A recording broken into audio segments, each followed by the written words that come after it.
ሰላም ጤና ይስጥልን አድማጭ ተመልካቾቻችን፣ ዕለታዊ መረጃዎችና ዘገባዎችን መጥቻለሁ።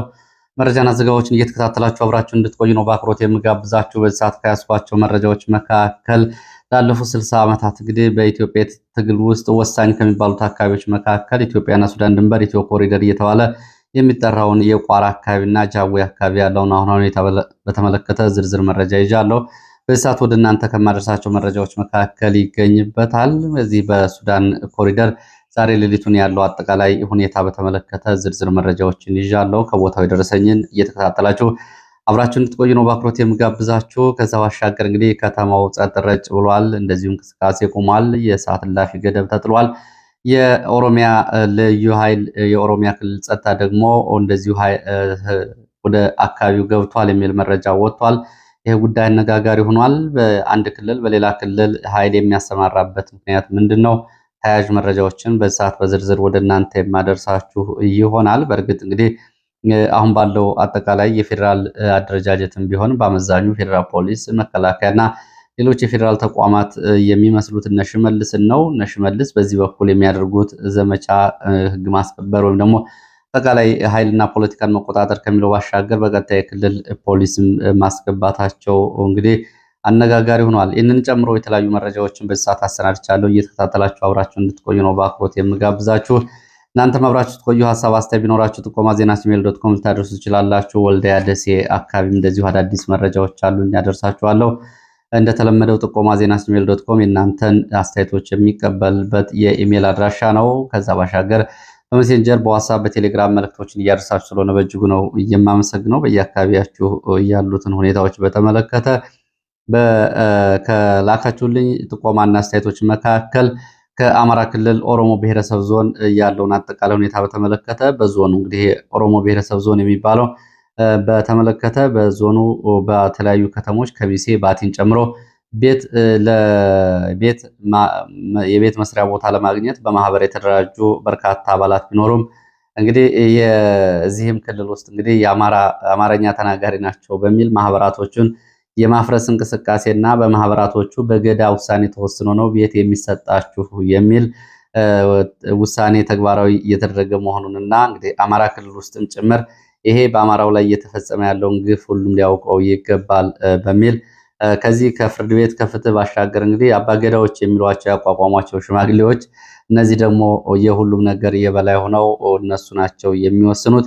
ይህ እንግዲህ በአካባቢው በተለይ ነባሩን በቁጥር ሲታይ በነገራችን ላይ 1976 በነበረው ኢትዮጵያ ሕዝብና ቤት ቆጠራ በዞኑ 22% ኦሮሞኛ ተናጋሪዎች ሲኖሩ 76% አማርኛ ተናጋሪዎች ናቸው። በኋላ ህወሓት ይህንን አካባቢ አከላለል ሲከልል እንግዲህ አንድ ዞን ብሎ ለ22% ከሰጠ በኋላ 76% ውስጥ ፍርድ ቤት፣ ትምህርት ቤት እየሄደ በራሱ ቋንቋ መናገር የማይችልበት ከአማራ ክልል ውስጥም ካሉት እንግዲህ የሌላው አካባቢ ማሳያዎች አንዱ ነው። አማራው አርሲ፣ ወለጋ፣ ሐረር እንዲሁም ደግሞ ሌላ ቦታ ነው ግፍና ሰቆቃ እየደረሰበት እንደሆነ በተደጋጋሚ ሲገለጽ የነበረው። እዚሁ አማራ ክልል ውስጥም ኦሮሞ ብሔረሰብ ዞን ከሚሴ ከተማ፣ ባቲ ከተማ እንግዲህ ስለ ባቲ ብዙ ነገር ተብሏል። በዘፈንም በትዝታም በእንጉርጉሮም የባቲ ቅኝቶች ብዙ ነገር ተብሏል። በእነዚህ ከተሞች ያለው ሁኔታ በግልጽ የሚያሳየው የአካባቢ ተወላጆች እየተገፉ መሆናቸውን ነው። ሰዎች ከወለጋና ከአርሲ ካልመጡ በስተቀር የመንግስት ቢሮ ውስጥ የአካባቢ ተወላጆች አይቀጠሩም። ይሄ ደግሞ እንግዲህ ከዛ ከሰሜን ኦሮሚያ ከሚለው ፕሮጀክት ጋር አካባቢውን የማስተሳሰር ፕሮጀክትም ሆኖ ነው የሚታዩ የሚል ጥቆማ አድርሳችሁኛል። ቦታዎች 01፣ 02፣ 03 የሚሉ መጠሪያዎች እና የቀበሌ አስተዳደር ስያሜዎች ሙሉ በሙሉ ስማቸው እየተለወጠ መሆኑን የሚገልጹ ጥቆማዎችን አድርሳችኋል። እንግዲህ አብይ አህመድ በተከታታይ ለሮመዳን መልእክት ልክላችሁ ነበር። ከልጅነታችን ጀምሮ ስለ እናንተን ሰማ ነበር፣ እናንተን መጥቼ ማየት የደስተኛ ነኝ በሚል ከ3 ሳምንት በፊት ወደ አካባቢ ሄዶ የተናገረው ንግግር በቀላሉ የሚታይ አይደለም።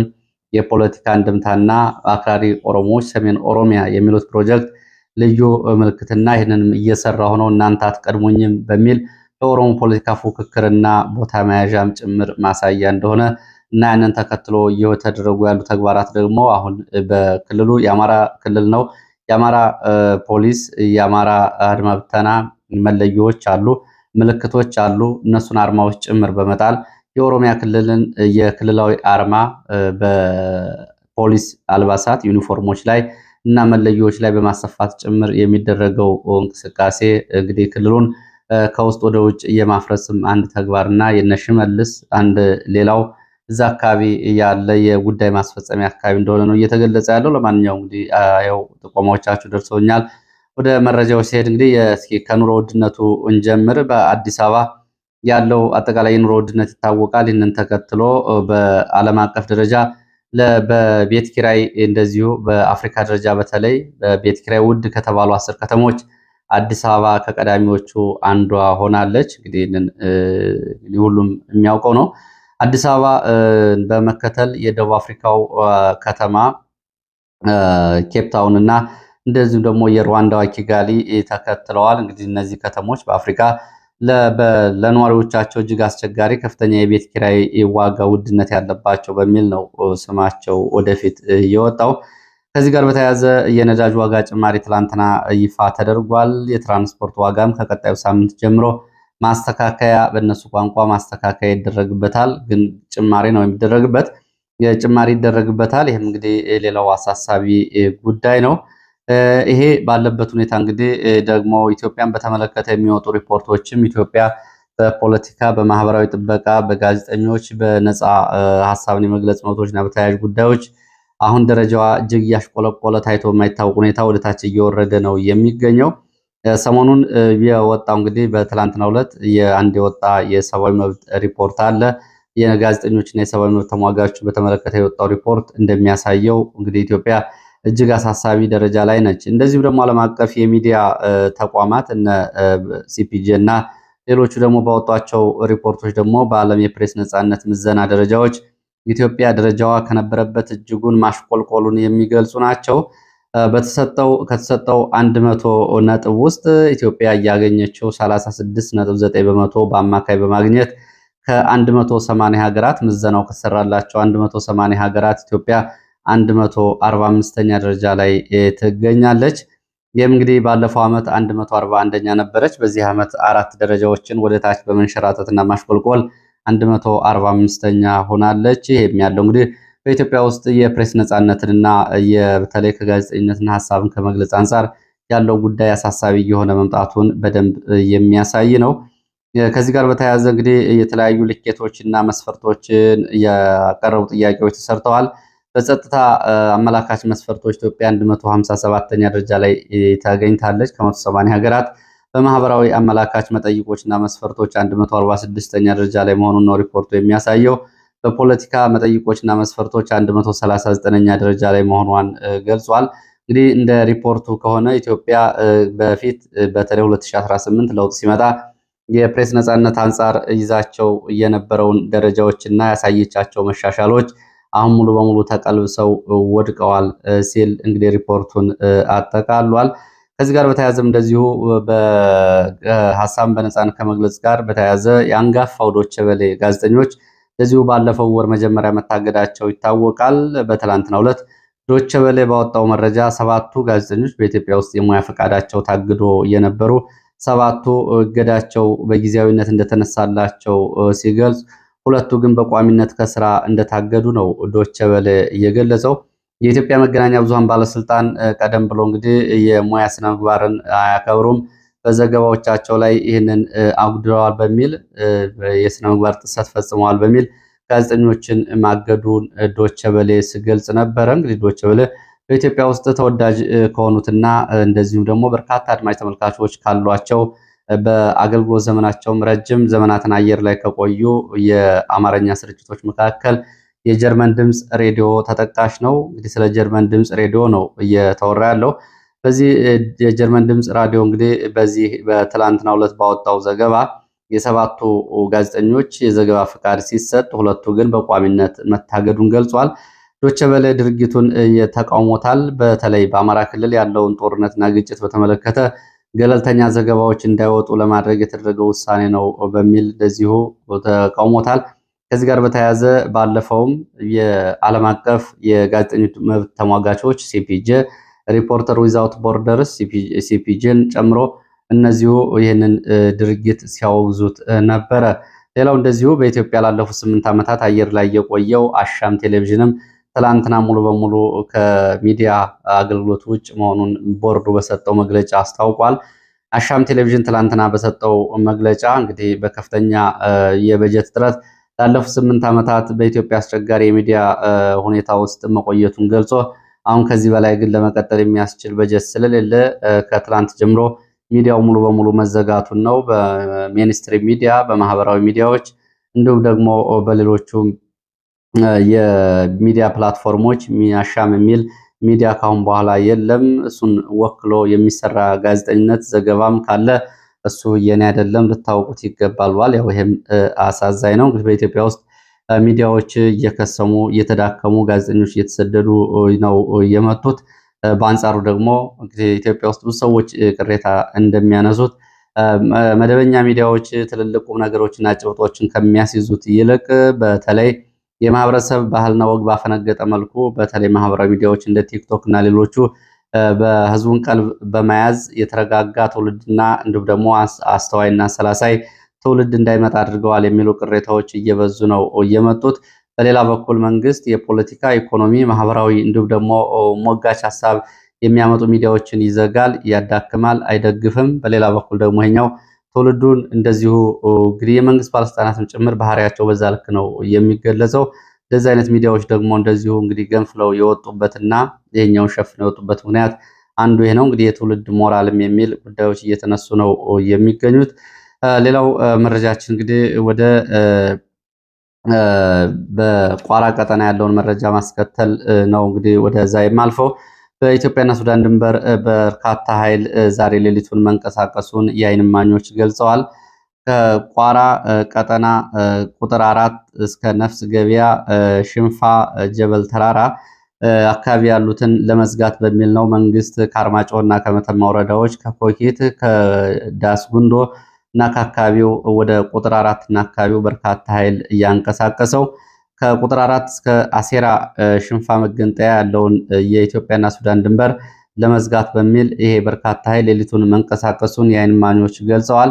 የዘመቻውና ወታደራዊ ስምሪቱ ዋና ዓላማ በኢትዮጵያና ሱዳን ድንበር ፋኖ የሚቆጣጠራቸው ቀጠናዎችን መልሶ ለመያዝ ያለመ እንደሆነ የዓይን እማኞች ገልጸዋል። በተለይ በአማራ ፋኖ የካራማራ ክፍለ ጦር የፋኖ ተጠሪ ይህንን ጉዳይ በተመለከተ ለኢትዮ ፎከስ የሚከተለውን አድርሷል። በፋኖ ትግል ውስጥ የዚህን ቀጠና ያህል አስፈላጊና ጉልህ ወታደራዊ መሬትም ሆነ ቦታ የለም። በ6 ቦታዎች ላይ የመንግስት ኃይል ጋር ፊት ለፊት ተፋጠናል። ከዚህ በፊት በርካታ ጊዜ ውጊያ አድርገናል። የዛሬው ግን የመንግስት ኃይል ስምሪት በአይነቱ ለየት ያለ ነው ሲል ነው የገለጸው። ሌላው ቀጠና ያለው ፋኖ ለዚህ ወሳኝ ገዥ ወታደራዊ መሬት በቂ ትኩረት ሊሰጥ ይገባል። ኮሪደሩ ላለፉት 60 ዓመታት በኢትዮጵያ የትጥቅ ትግል ታሪክ የነበረው ሚና ይታወቃል። ስለሆነም ሁሉም የፋኖ ኃይል ይህንን እንደ ትግል ህልውና ለመጠበቅ ነቅቶ መከታተል ያስፈልገዋል። አስፈላጊ በሆነ ጊዜ ለሚጠየቀው የትኛውም ድጋፍ ሁሉም ፋኖ ዝግጁ ሊሆን ይገባል። ይህንን አካባቢ ያልያዘ የፋኖ ትግል በየትም ምንም ሊደርስ የሚችል አይደለም የሚለው የፋኖ መሪ መንግስትም ከቁጥር 4 እስከ አሴራ መገንጠያ ያለውን ኮሪደር ወታደራዊ ጠቀሜታ በደንብ ያውቀዋል፣ ይረዳዋል። እኛም ጠንቅቀን እናውቀዋለን። መጠነ ሰፊ ወታደራዊ ዘመቻ ስምሪቱ ይህንን ታሳቢ ያደረገ ነው። እኛም ለዚህ ያጸፋ ሁለንተናዊ ዝግጅት አድርገናል። ከሌሊቱ 9 ሰዓት ጀምሮ ከፍተኛ ወታደራዊ እንቅስቃሴና ስምሪት በ6 ግንባሮች ቢኖርም እስከዚህ ሰዓት ድረስ ግን በአካባቢው የተለየ ውጊያም ሆነ የተቀሰቀሰ ተኩስ የለም ሲል ይህንን መረጃ ያደረሰ የፋኖ መሪ ይህንን ገልጿል። እንግዲህ ይሄ የኢትዮ ሱዳን ቀጠና ኮሪደር ከሚባሉት አካባቢዎች አንዱ የቋራ ቀጠና ነው። የቋራ ቀጠና እንግዲህ ከኢሃፓ ጀምሮ ላለፉት 60 ዓመታት አካባቢው ከ5 በላይ የፋኖን የትጥቅ ትግል ጨምሮ ከ5 በላይ ትጥቅ ትግል ያደረጉ ድርጅቶች የሚንቀሳቀሱበት ቀጠና ነው። የዚህን ቀጠና ያክል አስፈላጊ ቦታ የለም ነው የተባለው። በተመሳሳይ በዚህ ትይዩ ባለው እንደዚሁ ወደ ጃዊ ወደ አዊ ጃዊም በዚህ በቋራ ትይዩ ባሉ ቦታዎች በተመሳሳይ ባለፉት 2 ሳምንታት ዘመቻ እንደቀጠለ ነው። በትላንትናው ዕለትም በጃዊ ወረዳ በ3 ቦታዎች ላይ ውጊያዎች ስለመደረጋቸው እንደዚሁ መረጃ ምንጮች ገልጸዋል። ከጃዊ ከተማ ፈንድቃ በመነሳት ወደ 3 ቦታዎች በሌሊት ከገባ የመንግስት ኃይል ጋር ውጊያ ተደርጓል። በውጊያውም እንግዲህ ሰብአዊ፣ ቁሳዊ፣ ወታደራዊ ኪሳራ ደርሷል። በተለይ ብሔራዊ፣ ፍልውሃ፣ ደረቅ ወንዝ በተባሉ ቦታዎች ነው ውጊያዎች ሲደረጉ የነበረው። ደረቅ ወንዝ አካባቢ ተብሎ የሚጠራው አካባቢ በተለይ በተደረገው ውጊያ የከፋ ወታደራዊ ኪሳራ ደርሷል።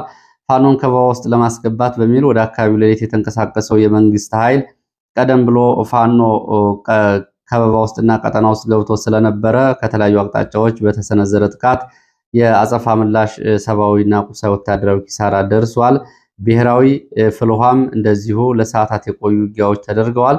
ዛሬም ወደ አካባቢው ከፈንድቃ ከተማ ወደ አካባቢው ተጨማሪ ኃይል እየተንቀሳቀሰ መሆኑን የዓይን እማኞች ገልጸዋል። ዘመቻው ከቋራ ኮሪደር ከኢትዮጵያና ሱዳን የቋራ ኮሪደር ጋር ተያያዥና ትይዩ እንደሆነ የገለጹት የመረጃ ምንጮች ቀደም ብሎ የሄሊኮፕተር ቅኝት መደረጉን ገልጸዋል። ከሁለት ቀናት በፊት በጃዊ እስከ ቋራ ድረስ የሄሊኮፕተር ቅኝት እንደነበር እና ከ3 ቀናት በፊትም በዚሁ ቀጠና በተደረገው ውጊያ ወታደራዊ አዛዦችን ጨምሮ እንደዚሁ በቁጥር ያልታወቁ የመንግስት ወታደሮች ጉዳት ደርሶባቸዋል። በፋኖ ካምፖች ላይም እንደዚሁ የከባድ መሳሪያ ድብደባዎች ተፈጽመው ጉዳቶች መድረሳቸውን ከአካባቢ የወጡ መረጃዎች ያሳያሉ።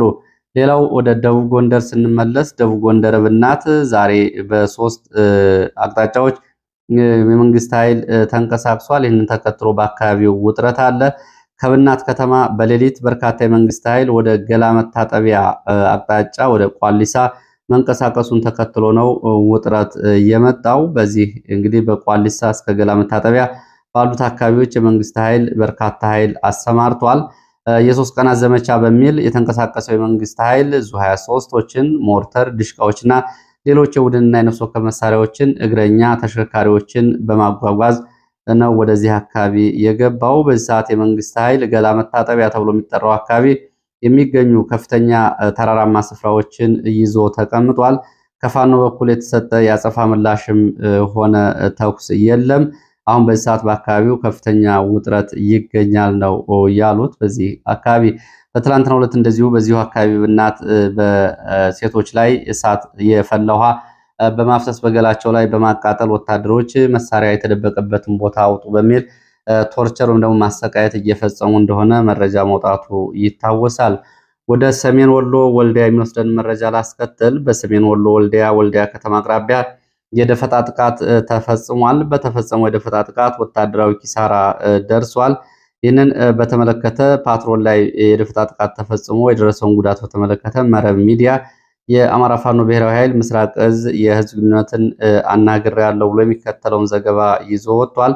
የደፈጣ ጥቃቱ እንግዲህ ሁለት ኦራል እና 1 ፓትሮል እንቅስቃሴ ላይ በነበሩበት ጊዜ በፓትሮል ላይ የተፈጸመ የደፈጣ ጥቃት ነው። በደፈጣ ጥቃቱ በፓትሮል ላይ የነበሩ የመንግስት ወታደሮች እና 1 የሻምበል አዛዥ ጉዳት ደርሶባቸዋል። ትላንትና አመሻሹን ከሰዓት በኋላ ከወልዲያ ስቴዲየም አካባቢ ከሚገኘው ጊዜያዊ የመከላከያ ካምፕ መቻሬ ወደ ውድመን ተብሎ ወደሚጠራ አካባቢ እንቅስቃሴ ላይ የነበረ የወታደሮች ተሽከርካሪ ላይ ነው ይሄ ጥቃት የተፈጸመው። በዚህም ጉዳት ደርሷል። ሌላ ተጨማሪ ኃይል ከወልዲያ መጥቶ ሽፋን ስለመስጠቱና ቁስለኞችን ይዞ ስለመውጣቱ ነው የመረጃ ምንጮቹ ለመረብ ሚዲያ እየተናገሩት። የደረሰው ጉዳት ግን በአሃዛዊ መረጃዎች ለማወቅ አልተቻለም። ሌላው ደሴ ከተማ ዙሪያ ነው። በደሴ ከተማ ዙሪያ በሶስት ቦታዎች ላይ ለሰዓታት የቆየ ተኩስና ውጊያ መደረጉን እንደዚሁ ተዘግቧል። ይህንንም በተመለከተ መረብ ሚዲያ የምስራቅ እዝ ህዝብ ግንኙነትን በማናገር እንደዘገበው በደሴ ከተማ ዙሪያ ሞቴ፣ አጥንት መስፈሪያ፣ አስጊዶ፣ አያታ፣ ጽድ ገበያ፣ ፋላ እና ጽድ ገበያ ተብሎ በሚጠሩ አካባቢዎች ለሰዓታት የቆዩ ውጊያዎች ተደርገዋል። ውጊያው የተደረገው በተለይ የተጀመረው አስጊዶ እና ሞቴ ተብሎ የሚጠሩ አካባቢዎች ቢሆንም ቆየት ብሎ ወደ ተጠቀሱት አካባቢዎች መስፋፋቱ ነው ውጊያው የተዘገበው።